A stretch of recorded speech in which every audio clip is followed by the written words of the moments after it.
अर्जुन ने शिखंडी से कौन सी प्रार्थना की थी? दोस्तों, महाभारत का युद्ध बहुत ही विनाशकारी युद्ध था। कितने सैनिक बेवजह मारे जा चुके थे, कितने पैदल, कितने हाथी, सबके सब मारे जा चुके थे।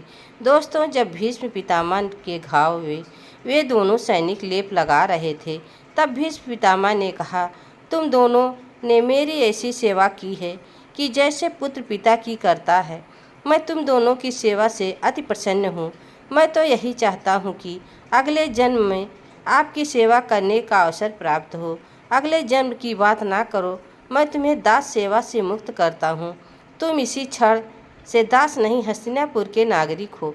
सैनिक ने कहा, हमसे कौन सा अपराध हुआ है कि आप हमें अपने से अलग कर रहे हैं?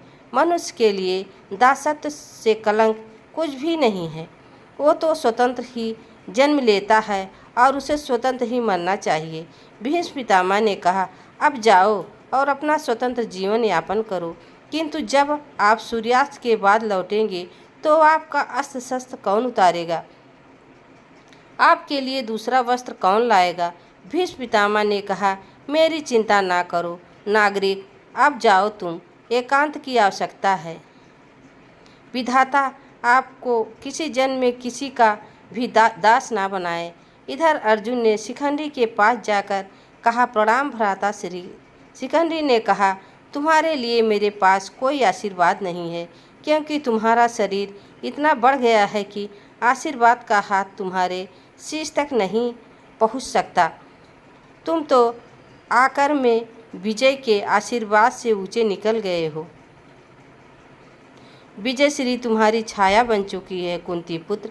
अर्जुन ने कहा, यदि आशीर्वाद ना देना चाहते हैं तो ना दीजिए, किंतु मेरी एक प्रार्थना आपको माननी ही पड़ेगी।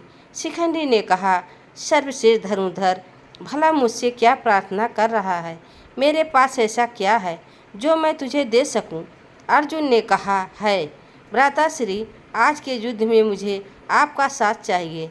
आज मैं पितामह से अंतिम युद्ध करना चाहता हूँ और यह युद्ध मैं आपके सहायता बिना जीत नहीं सकता। क्या आज मेरे साथ मेरे ही रथ पर चलने की कृपा करेंगे? भ्राताश्री बोलिए। भ्राता श्री शिखंडी ने कहा, अवश्य कुंती पुत्र, अवश्य। तुम नहीं जानते तुम्हारे पितामह के साथ युद्ध करने के लिए मैं कितना व्याकुल हूँ। इधर द्रोण अपनी धनुष पर अभ्यास कर रहे थे, तभी अश्वत्थामा आकर बोला, प्रणाम पिताजी। द्रोणाचार्य ने कहा, आयुष्मान भवा पुत्र, आयुष्मान भवा। इस रणभूमि में आपके मुख से विजयी भव सुनने के लिए मेरे कान तरस गए पिताश्री। द्रोणाचार्य ने कहा, जो आशीर्वाद मिल जाए पुत्र, उसे स्वीकार कर लेना चाहिए। प्रश्न कर के देने वाले को लज्जित नहीं करना चाहिए। तुम क्या जानो, तुम जो मांग रहे हो देने वाले के पास है कि नहीं? यदि है तो कदाचित वह देना नहीं चाहता, और यदि नहीं तो वह लज्जित है। मांगने और देने वाले की अपनी अपनी मर्यादा होती है पुत्र। अश्वत्थामा ने कहा, किंतु आपका पुत्र होने के नाते मैं यह जानना चाहता हूँ कि आपके पास यह आशीर्वाद है कि नहीं, या आप देना नहीं चाहते? द्रोणाचार्य ने कहा, पिता से प्रश्न कर रहे हो पुत्र। अश्वत्थामा ने कहा, तो आप कह दीजिए कि मैं दुर्योधन का सर काट कर आपके चरणों में डाल दूं।